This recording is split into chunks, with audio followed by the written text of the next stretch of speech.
చెప్పిన. ఆ రాత్రి నేను ప్రార్థన చేసుకున్నాను. దేవుడు నాతో ఏం మాట్లాడినంటే, ప్రభా నేను ఆలయ పోవాలా, పెద్ద ఊరు పోవాలా, మీ చిత్తంలో ఈ రెండుట్లు ఏదైనా ఒక ఊరికి ప్రభాని ప్రార్థన చేసుకుంటే దేవుడు ఏమన్నాడంటే కలమచ్చారు అని తన స్వరం 3 సార్లు వినబడింది. సరే ప్రభా నీ చిత్తం అయితే కలమచ్చారు వెళ్తాను. ఆ ఊరు ఎటుంటుందో తెలియదు. మా సార్ హెల్త్ అసిస్టెంట్గా పనిచేసినప్పుడు ఈ కలమచ్చర్లో ఒకప్పుడు ఈయన సేవ చేసినాడు, అది ఉద్యోగం చేసిండు అనమాట.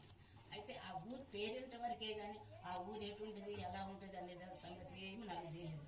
సరే ప్రభా తెల్లారి ఉదయం వాళ్ళిద్దరం లంచం తీసుకొని పోయి అక్కడ పోయేసరికి కొంతమంది అన్నారు, అమ్మ నువ్వు అనుకున్న ఊరు పోయిందిలే అని. సార్ ఏ ఊరు ఇస్తారు సార్?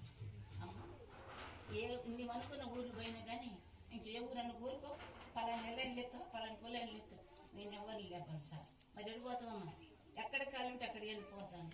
అయ్యా సెక్షన్లు ఎక్కడుంది ఖాళీ, అయ్యా కలమచ్చాను. నాకు హృదయంలో ఎంతో సంతోషించింది. నీకంటే ముందు నాకు దేవుడు చెప్పాడు పోతా సార్ అని.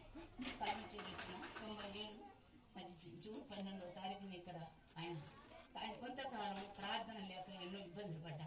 ప్రార్థన ఎట్లా అని చెప్పంటే శాంతకుమార్ బ్రదర్ ఆయన దగ్గరికి అక్కడ నిడముడిలో ఆయన సహవాసానికి సంఘానికి పోయిన తర్వాత ఆయన ఇల్లు దర్శించడానికని మా కల్మచెరుకు వచ్చి ఇల్లు దర్శించిన తర్వాత ప్రభా మరి దాసులు ఇక్కడ కూర్చున్నాడు, మరి నన్ను ఇక్కడ రప్పించను, ఇక్కడ సంఘం కావాలి అని ప్రార్థన చేసుకున్నాను. అంచెలంచెలుగా ఫస్ట్ పద్మమ్మ కుటుంబాన్ని అన్ని కుటుంబాన్ని దేవుడు రక్షించుకున్నాడు. అట్లా చాలా మంది దేవుడు నడిపిస్తూ వచ్చినాడు. కానీ కొంతకాలం తర్వాత నేను మళ్ళీ నాకు ట్రాన్స్ఫర్ అవుతుందని చెప్పి మీకు లాంగ్ స్టాండ్ మీద లేపుతారని అంటే సర్లే పోదామని చెప్పి నేను పోయినా. మళ్ళీ వేరే మా సొంత ఊరికి వెళ్ళి పోదామని, రేపారం ఉంది, మోత మండలం ఉంది, అక్కడ పెట్టుకున్నాక పోదాం. మిర్యాలగూడ దాటినా మా డాక్టర్లు అన్నారు, మీకు ఇక్కడ నీకేం నష్టం కలిగించినావమ్మా, ఎందుకు నువ్వు పోవాలి అంటే, లేదు సారు అప్పుడు అనుకోకుండా ట్రాన్స్ఫర్ అయింది, మరి ఇప్పుడు కూడా అట్నే చేస్తున్నాం, ముందుకు అప్లికేషన్ ఆడబడేసి వస్తా సార్, నేనైతే పోవాలని లేదన్నా.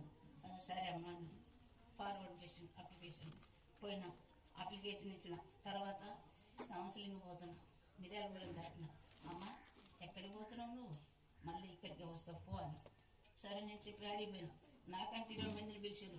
తర్వాత ఎక్కడో ఎక్కడని మళ్ళీ తర్వాత ఇక్కడ శుభ్రతకి ఇక్కడికే వచ్చిన. తర్వాత 2013లో మళ్ళీ నన్ను ఒక ఆయన ఆల్రెడీ లేపినప్పుడు అప్పుడు ఇంకా నాకు దేవుడు ఏం మాట్లాడు. సరే నేను చెప్పిపోయినా. ఎక్కడికి వేసారు అప్పటికి నా సొంత ఊరు పోదాం, మా ఊరి దగ్గర మోత మండలం ఉంది, మరి రేపాలు ఉంది, ఇక పోదాం అనుకున్నా. అప్పుడు ఏమైందంటే నీకు అల్లండ్రి నీకు ఇక మోతే పోదాం అది అనుకున్నా. ఇక అప్పుడు మోతి మనిషి లేపడానికి లేదు, ఆయన 5 సంవత్సరాలు కాలేదన్న. రేపాలు పోదాం అంటే అక్కడ నీ పోస్ట్ లేదన్న. సరే పెంచుకెళ్తుంది ఏంటి సార్ అని. సరే పెంచుకెళ్ళి తినచ్చు. 3 సంవత్సరాలు పెంచుకెళ్ళి తినలే చేసిన. అక్కడ రిటైర్డ్ అయినా. ఇక రిటైర్డ్ అయ్యేటప్పుడు నేను పోతున్నా, నేను ఇప్పుడు ఉండనని సేవకుని చెప్పిన, విశ్వాసులకు చెప్పిన, నువ్వు పోవడానికి వీల్లేదు, నువ్వు క్లుప్తంగా కొద్దిగా నేను చెప్తున్నాను, నాకు చెప్పాలంటే చాలా పడుతుంది. అయితే నువ్వు పోవడానికి వీల్లేదు. ఈ స్థలం 2000 సంవత్సరంలో 40,000 మంది ఈ స్థలాన్ని తీసుకొని ఒక సేవకునికి ఆయన పేరు మీద రిజిస్ట్రేషన్ చేసుకుంటాను. అప్పట్లో నేను ఇక్కడ ఉంటానని అనుకోలేదు. ఎప్పటికైనా నా ఊరు నేను వెళ్తాను. మా సొంత ఊరు ఉంగాల మండలం నరసింహలగూడెం, మా అత్తగారు మా అమ్మగారు విజయరావు. నేను నా ఊరికి వెళ్తానని అనుకున్నాను. కానీ దేవుడు బోనిస్తాడు. వాళ్ళ పేరు మీద చేసుకున్నాడు. 6 సేవకులు మారిండు. 7వ సేవకుడు మన ఐజక్ బ్రదర్ గారు 7వ సేవకుడు. అయితే పోయిన సేవకులు ఎవరిని 2 సేవకుల్ని మందిరం కట్టండి అని అంటే, స్లాబ్ అయితేనే కడతాం, పాకలాగా గీకలాగా కట్టం, రేకులు గీకులు ఏమని.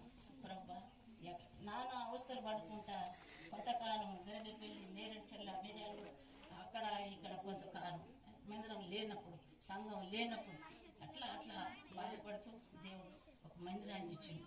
ఆ మందిరం ఒక 2 సేవకులు పోయిన తర్వాత 3వ సేవకునితో ఈ మందిరం కట్టాల్సి వచ్చింది. ఆ తర్వాత ఆ సేవకుడు కూడా పోయినాక మళ్ళీ ఈ మిర్యాలగూడ నుంచి, తాళమలకపురం నుంచి, నేరేడుచెర్ల నుంచి ఇట్లా దైవదాసుల ద్వారా దేవుడు పోనిస్తలేదు. వాళ్ళు వచ్చి సేవ చేస్తలేదు. ప్రభా ఎట్లా పరిస్థితి, నీ పరిస్థితి అయితే నీ పరిచర్య ఆగకుండా సాగాలి అని చెప్పాను. దేవుడు పరిచర్య ఎవరి ద్వారా జరిగించుకుంటూ వస్తున్నాడు. గత 3 సంవత్సరాల నుంచి కూడా అప్పుడు కూడా ప్రభు మా పరిస్థితి ఏంటిదని చెప్పి నేను ప్రార్థన చేసి ఎవరు వచ్చినా ఉండకుండా పోతున్నాను. నా పరిస్థితి ఏంటి ప్రభు అంటే ఈ బ్రదర్ని దర్శనంలో నాకు చూపించినాడు. ఇదిగో ఈయన చూడు, ఈయన వాక్యం చెప్తాడు, ప్రార్థన చేస్తాడు, నీకు తోడ్పడతాడు చూడు అని చెప్పినాడు. నాకు ఆ సాక్ష్యం చెప్పినట్టుగా దేవుడు నాకు చూపించినాడు. నా బరువు భారం అంతా ఆయన ఆ బ్రదరే మోస్తున్నాడు. ఇప్పుడు బ్రదర్ నాకే జరగలేదు బ్రదర్, అంతా నీవే బ్రదర్ అని చెప్పానన్న. ఇప్పుడు ఇదంతా చేయాలి చెందాలి అంటే ఎవరిని పిలవాలన్నా ఎవరు చేయాలన్నా ఏం కావాలన్నా కానీ ఇది వెంటనే సరే చెప్పుకున్నా. మొత్తం ఆ దాసుడు ఆ బ్రదరు చేస్తున్నాడు. ఆ బ్రదర్ కుటుంబాన్ని దేవుడు దీవించిన గాక.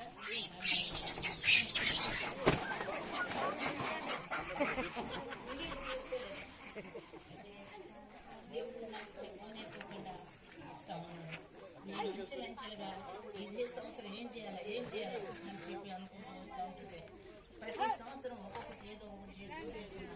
అన్నిటికంటే ముఖ్యంగా ఈ కాబట్టి మీరందరూ బ్రదరు పిలిచినట్టుగా మాకంటే ముందు దేవుడు మిమ్మల్ని ఆహ్వానిస్తే మీరు మా మధ్యలోకి వచ్చిరని నమ్ముతున్నాను.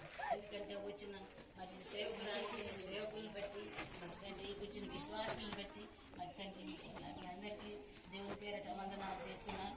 ఎందుకంటే